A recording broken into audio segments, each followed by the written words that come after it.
हम दुआ करें कि अल्लाह सुब्हाना व तआला उन आसाम के बंगाली जबान बोलने वाले मुसलमानों की अल्लाह उनकी मदद फरमाए।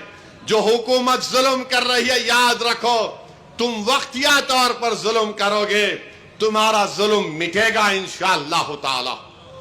तुम्हारा जुल्म मिटेगा, तारीख में तुम्हारा नाम नहीं होगा। तुम एक असेंबली का इलेक्शन जीतने के लिए गरीबों को अपने घर से बेघर कर रहे हो। अरे क्या तुम जमीन नहीं दे सकते? तुम्हारी हुकूमत की मिशन वसुंधरा में तुम क्यों नहीं देते आसाम में बंगाली जबान बोलने वाले मुसलमानों को? मेरा भी ख्वाब है कि भारत 2047 तक विकसित भारत बने, मगर कैसा विकसित भारत बनेगा जब हम गरीबों को सिर्फ गरीबी के नाम पर घरों से निकाल रहे आसाम में। जो हुकूमत जुल्म कर रही है, याद रखो तुम वक्तिया तौर पर जुल्म करोगे, तुम्हारा जुल्म मिटेगा इंशाअल्लाह ताला। मेरे भाई याद रखो, हम एक जिस्म वाहिद की तरह हैं। अगर हमारे जिस्म में किसी एक जगह तकलीफ होती तो ईमान ये पुकार कर कह रहा है कि तुम मोमिन उसी वक्त हो जब तुम किसी की तकलीफ को अपने सीनों में महसूस करोगे। आज आसाम में जो कुछ हो रहा है, बंगाली मुसलमान हैं। आसाम में दो किस्म के मुसलमान, एक बंगाली जबान बोलने वाले जिनको मियां बोलते, और एक दूसरे आसाम के मुकामी जिसको अंग्रेजी में बोलते हैं इंडिजीनियस। आपको जानकर तकलीफ होगी कि आसाम में वहां के चीफ मिनिस्टर ने एक मिशन वसुंधरा शुरू किया, जिसके तहत अगर कोई गवर्नमेंट की जमीन पर अपना घर बना लिया, खेती बाड़ी कर रहा है, तो उसको हुकूमत उनको जमीन के हुकूक देगी, रेगुलाइज करेगी। मगर बंगाली जबान बोलने वाले मुसलमानों को मिशन वसुंधरा में उनको जमीनें नहीं दी जा रही है। आप सोचो थोड़ी देर के लिए, जुलाई 2025 में 3300 बंगाली जबान बोलने वाले, बड़ी तादाद में मुसलमान भी, हिंदू भी है थोड़े बहुत, उनको बेदखल कर दिया गया, उनको निकाल दिया गया। कितने? 3300 परिवारों को, 3300 अफराद को नहीं। अगर 3300 को आप पकड़ लिए, उसकी बीवी और 2 बच्चे, तो आप यही 7-8 हजार हो जाते।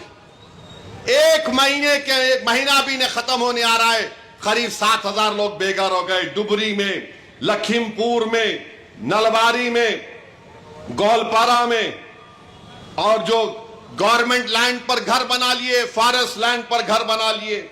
सिर्फ डुबरी में 1400 खानदानों को उनको हटा दिया गया। क्यों?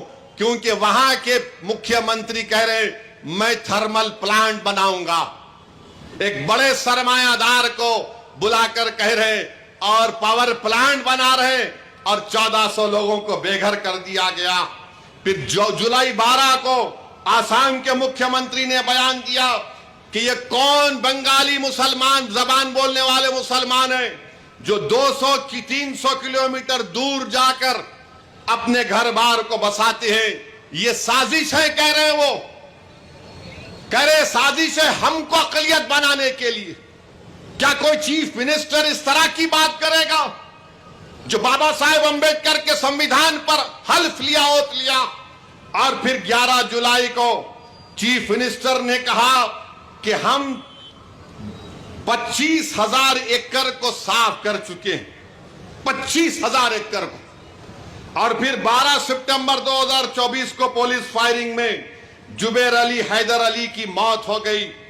अब मेरे को मालूम है कि मेरे इस तकरीर के बाद, क्योंकि हम लैला हैं, हमारे पूरे मजनू हमारे पीछे कल से पीछे पड़ जाएंगे, मगर सुनो मेरी बात को।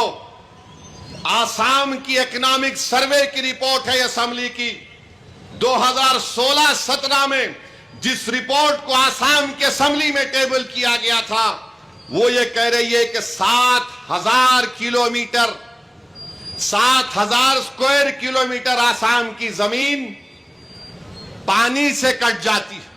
सैलाब आया तो कट जाती है। कितना? 7,000 एकड़ नहीं, 7,000 स्क्वायर किलोमीटर 1950 से ये इकोनॉमिक सर्वे में कहा गया। यानी 7.4% स्टेट का हिस्सा सैलाब या किसी वजह से, नेचुरल वजह से जमीन कट गई। तो होता क्या है? अच्छा, इरोजन में जो जमीन कट जाती है, 8,000 हेक्टेयर ऐसी जमीन है जहां पर ज़राअत नहीं कर सकते क्योंकि मट्टी जमा हो जाती।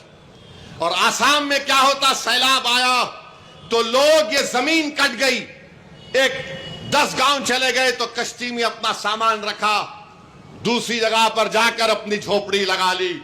बताओ ये कौन सी हुकूमत है जो झोपड़ियों को उखाड़ कर गरीबों को बेघर कर रही है?